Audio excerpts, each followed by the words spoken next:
Prison teaches you how to measure time differently. You don't count days the way people on the outside do. You count meals, you count lockups, you count how many times the lights go off and come back on.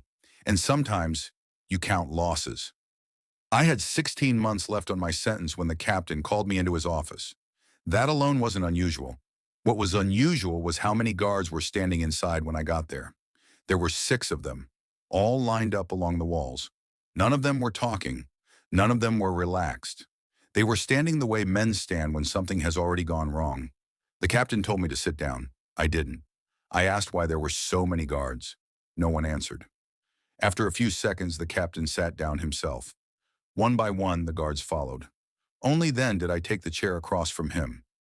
He folded his hands on the desk and avoided looking at me. That's when I knew this wasn't about paperwork. He slid a phone across the desk. "You're allowed to make a call," he said. That didn't make sense. I wasn't scheduled for one. I hadn't broken any rules. I hadn't requested anything. I picked up the phone anyway. I dialed my brother's number from memory. I had dialed it hundreds of times over the years. The ringing echoed loudly in the quiet office. No answer. I tried again. Still nothing. The captain cleared his throat. "That's enough," he said. I told him to wait. I told him my brother worked long hours. I told him maybe he was busy. No one moved. No one corrected me. The captain finally looked up. "I'm sorry," he said, and the way he said it made my stomach drop. "Your brother passed away earlier this year."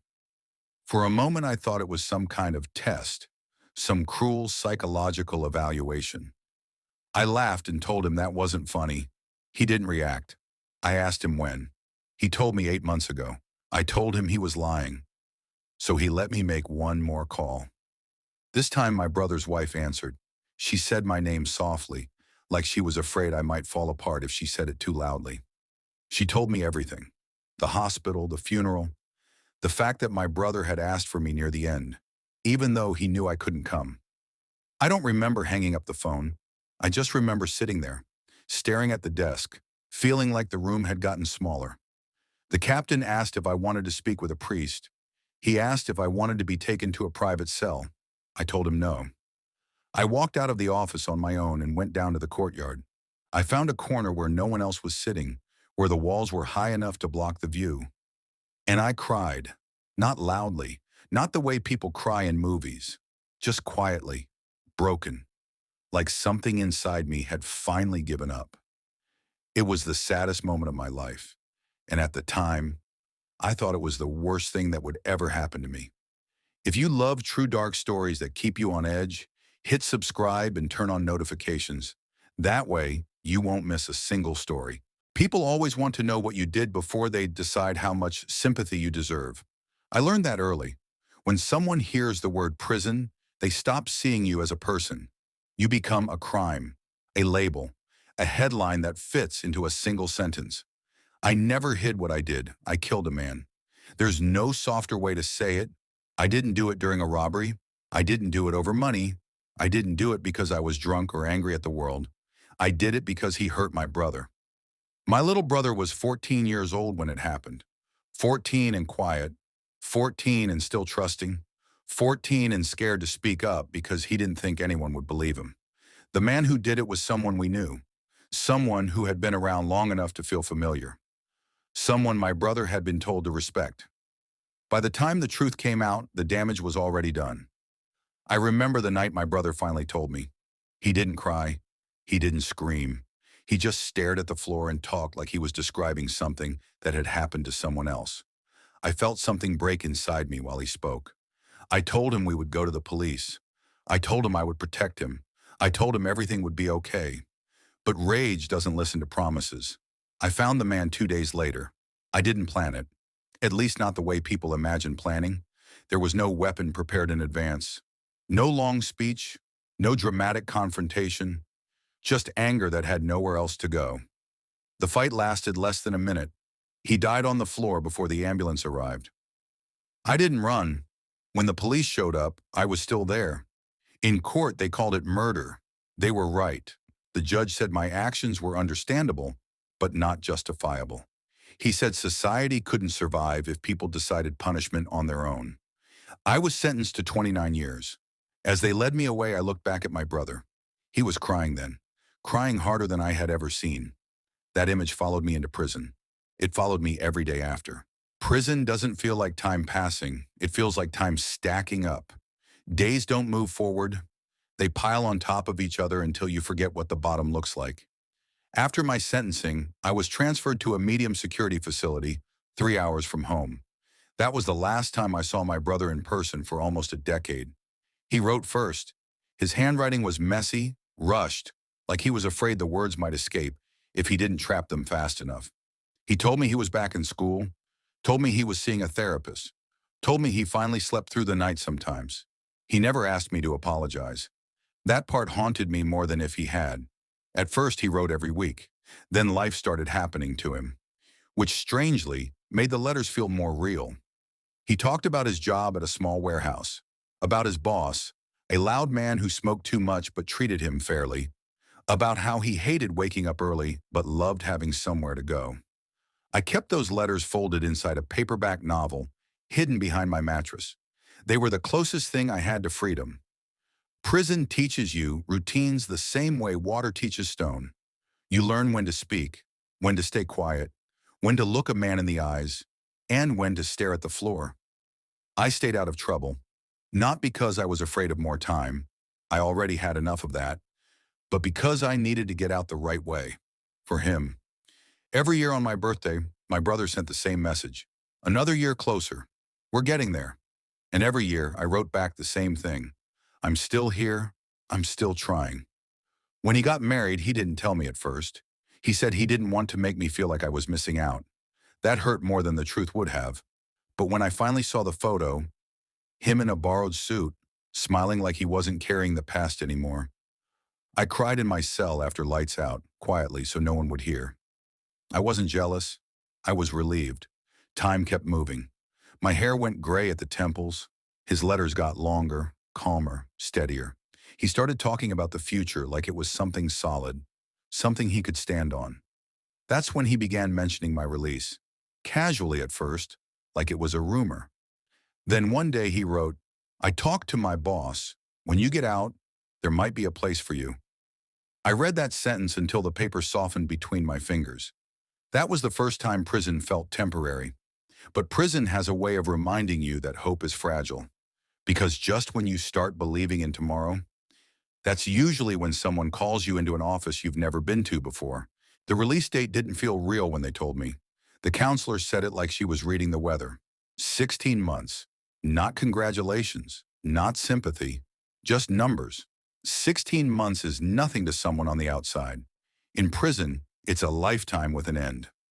I circled the date on a piece of scrap paper and taped it inside my locker. Every morning I crossed out a day. Sometimes I just stared at it. Other times I counted backward, like that might make it come faster. I told my brother in my next letter. I didn't dress it up. They gave me a date, 16 months. His reply came faster than any letter I'd ever received from him. He didn't even bother with full sentences. I can't believe it. I'm actually shaking. I'm talking to my boss tomorrow. I smiled for the first time in years. From that moment on, every conversation revolved around after, where I'd live, what kind of work I could handle, whether I'd still feel like the same person. He worried about me. I worried about being a burden. We both pretended that fear wasn't sitting quietly between us. Prison changed around that time. Or maybe I did. The guards started treating me differently. Not kindly, just cautiously. I was no longer permanent. I was someone with a future, and that makes people nervous. I started noticing things. How many men didn't make it to their dates? How many got in trouble in the final stretch? How many disappeared into segregation weeks before release? I stayed careful. Careful with my words. Careful with my movements. Careful with my hope. 8 months before my release, the counselor stopped me in the hallway. She told me the captain wanted to see me. That wasn't unusual.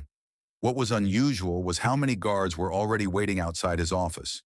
There were 4 of them, maybe 5, all standing too straight, all watching me like I might bolt, even though there was nowhere to run. One of them told me to sit down. I didn't. I asked why there were so many of them. No one answered, so I stood there until they sat first. Only then did I take the chair. The captain folded his hands on the desk. He didn't look angry. He looked tired. That scared me more. "Before we begin," he said, "you're entitled to make a phone call." That's when my stomach dropped. They handed me the phone like it was something fragile, like it might break if I held it too tight. I dialed my brother's number from memory. I didn't need to look at my hands. I'd been dialing that number for nearly 30 years. It rang. Once, twice, 3 times. No answer. I tried again, straight to voicemail. I told myself he was working. I told myself he was busy. I told myself 100 small lies because the big one hadn't been spoken yet. The captain cleared his throat. "Try again," he said quietly. I did. This time someone picked up. It wasn't my brother. It was his wife. She said my name like she had to reach for it, like it was heavy. I asked for him. There was a pause. Then she started crying. I don't remember the exact words she used. I remember fragments. "I'm so sorry." It was sudden. He didn't feel any pain. I remember the sound of my own breathing getting louder in my ears, like the room was shrinking. I asked to speak to him again. She said she couldn't. That's when I understood. The phone slipped from my hand. One of the guards caught it before it hit the floor. No one moved. No one spoke. They were all watching me, waiting to see what kind of man I'd become in that moment. The captain finally spoke. "You can talk to a priest," he said, "or we can put you in a private cell." I shook my head. I didn't want prayers. I didn't want walls. I wanted air. They walked me to the courtyard. It was empty, cold, gray. I sat on a bench where no one could see me, and I cried the way only grown men cry when they've run out of strength. No sound, just shaking. I had killed a man for my brother. I had survived decades for him. I had imagined freedom with him, and now he was gone. That was the saddest moment of my life. But it wasn't the end of it, because prison doesn't stop when your heart breaks, and grief doesn't care about release dates. If this story is keeping you on the edge, leave a like and share it with someone who loves suspense. Your support keeps these stories coming every day. After that day, the courtyard became my only sanctuary. I avoided the other prisoners as much as I could. Not out of fear, though that was there too, but because I needed space to think, to breathe, to hold on to what was left of myself. I spent hours just sitting, watching the sky, counting the clouds, counting the cracks in the concrete, counting my own heartbeat. Like if I stopped, someone would notice. Prison doesn't give you closure. It doesn't matter how long you've been there. The days rolled on, the weeks rolled on. Guards walked past me without saying a word.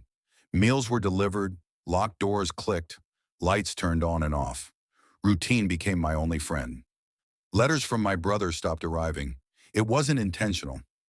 His wife told me later that she didn't want to remind me of what I had lost, but at the time, I felt the silence like a weight pressing on my chest. I started talking to myself, quietly, softly, only in whispers. Sometimes I would mutter his name, hoping the sound of it would bring him back. It never did. At night, I began to notice things. Footsteps in empty hallways, a voice calling my name, faint and careful, just like he used to. I told myself it was grief. I told myself it was my imagination. But I couldn't ignore it completely. The guards began acting differently too.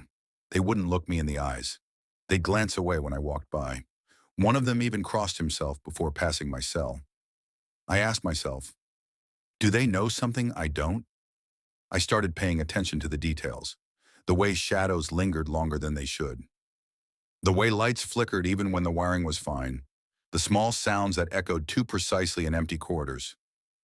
Everything seemed ordinary, and yet nothing felt right. I realized slowly, in the quiet hours when no one else was awake, that grief in prison doesn't just sit with you. It walks, it whispers, it waits. Night in prison is a different kind of quiet. It's not peaceful. It's not restful. It's heavy.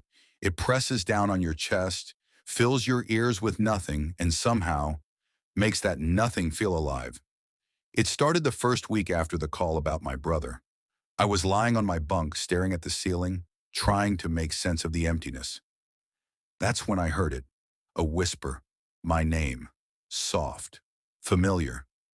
The kind of whisper that makes you think, maybe it's just the wind. I froze. It wasn't the wind. It was him, my brother. Or at least, it sounded exactly like him. At first, I told myself it was grief. I told myself I was imagining it. But the voice came every night, always at the same hour, always calling softly, just my name. Sometimes it said other things too. I'm waiting. Don't forget me. You promised. I couldn't respond. I didn't want to respond, but I wanted to. I began to notice other things. Shadows in the hallways moved when no one else was around. Footsteps echoed behind me in empty corridors, matching my pace perfectly. Sometimes when I looked at my cell window, I could swear I saw someone standing there. Just a silhouette, watching me. The guards noticed too. Not overtly, but in small ways. A sudden glance. A whispered comment I couldn't hear. Eyes avoiding mine in the cafeteria. I started feeling like I wasn't alone, even when everyone was gone. I stopped trying to rationalize it. I stopped asking why. Instead, I learned to listen. And that's when I realized grief doesn't just haunt the mind. It can haunt everything else too. Some nights the voice would get louder, shouting my name, though always softened at the edges, like it wasn't fully real. Other nights it would laugh, a small, broken laugh I hadn't heard in years. And still, I never moved. I just listened. Because I was afraid of what would happen if I spoke back. Once you notice a pattern, you can't unsee it. The voice didn't come randomly anymore. It came on schedule, every night, exactly 10 minutes after lights out. I started counting without meaning to. My body knew when it was coming before my mind did. At first, it was just my name. Then it started using phrases only my brother and I would know. Things from childhood, nicknames he hadn't used since we were kids. A joke we shared once, late at night, after our parents had gone to bed. That's when fear replaced denial. I stopped sleeping. I'd lie on my bunk with my eyes open, staring into the dark, listening to the breathing of other men around me, wondering if they heard it too. They didn't. Or if they did, no one ever spoke about it. One night, I finally worked up the courage to look through the bars when the voice started. The hallway was empty, but the sound wasn't echoing. It was coming from right outside my cell, close enough that I could hear the way the voice caught slightly at the end of words. The way my brother used to speak when he was nervous. My hands were shaking so badly I had to sit on them. The next morning, I asked one of the older inmates if he'd ever heard voices at night. He looked at me for a long time before answering. Then he said, "Don't talk to them." That was it. No explanation, no follow-up. Just that. Things escalated after that. Objects in my cell began to move. Not dramatically. Nothing that would make a good story if I told it out loud. My cup shifting slightly on the shelf. My blanket folded differently than I left it. Footprints near my bunk that didn't match my shoes. Small things. Careful things. One night, I woke up to find my name scratched faintly into the concrete wall near my bed. Not carved, scratched, like someone had used a fingernail. I reported it to a guard. He stared at the wall, then at me. Then he said, "You've got less than a year left. Don't ruin it." That's when I realized something important. They weren't trying to help me. They were trying to keep me quiet. Because whatever was happening to me, it wasn't new. By now, I knew the guards weren't just ignoring the strange things. They were afraid of them. I started noticing the subtle signs. One guard refused to walk the hallway after lights out. Another crossed himself silently before passing my cell. The captain's office seemed quieter than ever, almost tense whenever I was called in. 8 months before my release, I was summoned again. Not the counselor this time, the captain himself, and 3 of the senior guards flanking him. He gestured for me to sit. I stayed standing. "You've been noticing things," he said. I wanted to deny it, but I couldn't. He didn't press me. He just nodded, as if he already knew. "You're nearing the end of your sentence," he said. "But the building, it notices." I froze. For a moment, I thought he was joking. I told him I didn't understand. He leaned forward. "People think the walls are empty. They're not. Not all of them." He didn't explain further. He didn't need to. I felt the weight of the words. The implication was clear. Some things in this place are persistent, and they follow you, whether you're ready or not. After that meeting, I walked back to my cell in silence. The other prisoners were in the courtyard, laughing, shouting, living as if nothing had changed. But I knew. I could feel the building watching me, and I knew it wouldn't forget. That night, the voice was louder than ever, closer, and the footsteps outside my cell weren't random anymore. I wasn't alone, and I never would be. After that meeting, I started paying attention to every little detail. The guards, the schedules, the letters I still kept hidden, and then I noticed it. The records, small inconsistencies at first, dates that didn't match, visits that never happened, letters I remembered sending but that weren't logged. I went through the files quietly day after day, trying not to draw attention. It was subtle, but the pattern became impossible to ignore. My brother. He had been gone longer than anyone had told me, longer than the official story suggested.